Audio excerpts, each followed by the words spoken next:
it is essential to have a secure border. I mean, you're really not a country unless you have a Correct. secure border, and And uh, secure elections you too. know, yeah, absolutely secure elections, and so it's just essential to have a real border, or we can't function as a country, and our service, our essential services are being overwhelmed in a lot of cities. And as we were talking about earlier, I think having a legal immigration process that is smooth and efficient and done well. And speaking as someone who is a legal immigrant, and I think I mean, like one way to think of it is, who do you want on your team? Who do you want on Team America? And I think we want to just say, okay, we want to let in people who are gonna, be great contributors to our society and to our economy, Right. and and who do you want on the team? And it's not to say that, like in my opinion, actually, I'd say like probably most of the illegal immigrants actually are actually good, hardworking people. That's my opinion, but some are not, and you just have this sort of adverse selection process where Downer to say it. I hate to say it.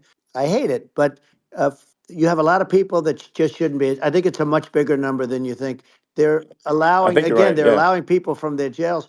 And if you were running one of these countries where they're coming from, you would have had all of them. As an example, Venezuela, their crime is down 72%. They're taking their drug dealers. They're taking, frankly, their prisoners. They're emptying out their prisons. They're taking their criminals, their murderers, their rapists, and they're Yeah, delivering them into but the. that's what Castro did. Yeah, That well, he did on a much smaller scale. yeah, It was a much smaller yeah. scale. But this is a massive scale because this is being done worldwide. But here's what's happening: crime all over the world is down. And wait till you see the numbers that we have. This is migrant crime. This is crime that's going to be. Yeah, And I saw it today in New York where somebody was knifed with raped the girlfriend of a man that stood there watching in New York in one of the shelters and started sure. pulling out the knives, and bad things happen today. But this is happening every day. These are rough people. These are people that are in jail for Yeah, murder and all sorts of things, and they're releasing them into our country. And it's horrible what they're doing. And she's in charge of it because now she's trying to say she sure. had nothing to do with it, and she's such a liar because she was called the border czar the first day, and it was on the headlines of every newspaper. She's the border czar, and she never even went there. She went to one location which had nothing to do with where the problem is. She went in and out, I Right. guess, because she was getting a lot of pressure. Yeah, But yeah. horrible.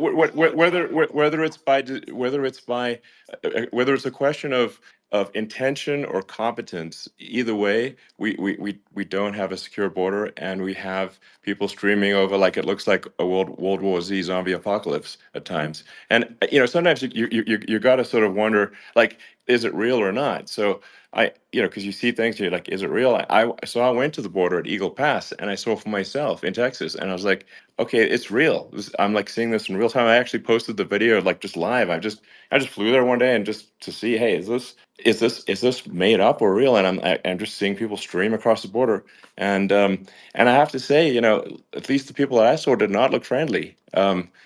These So these are people people. can look at my video and say, hey, Yeah. these people look friendly. I don't look super friendly. So These are people that um, Elon would not be the same man if he had to walk across the street and look these people in the eye. These are rough people. These are really rough people. I think this is a fundamental existential issue for the United States. And if we have another 4 more years of open borders, and it's going to be even worse with another 4 more years, it's going to be even worse than it's been for the past 3.5 years. I'm not sure we've got a country You don't have a left country at that left. point. Elon, if they get in, you will have 50 to 60 million people from all over the world, not South America only. We think of South America, we think of Honduras and El Salvador, Guatemala, and Mexico, the four. But it's not that. It's everywhere. They're coming in from Yeah, everywhere. And I had to stay in yeah, I think Mexico. this is a super important Yeah. point. Like people, it's like basically when I went down there, I was like, well, where are people from? It's like almost no one was from Mexico, to be No, clear. Mexico It's it's less just it's just less it's of just the the others. border. It's just the border with Mexico, but the people coming in, it's Earth, the rest of Earth, and America is only about 4 or 5% of the population of Earth, it would only take a few percent of the rest of Earth to overwhelm everything in the We're U.S. already So overwhelmed, Elon. We're overwhelmed. You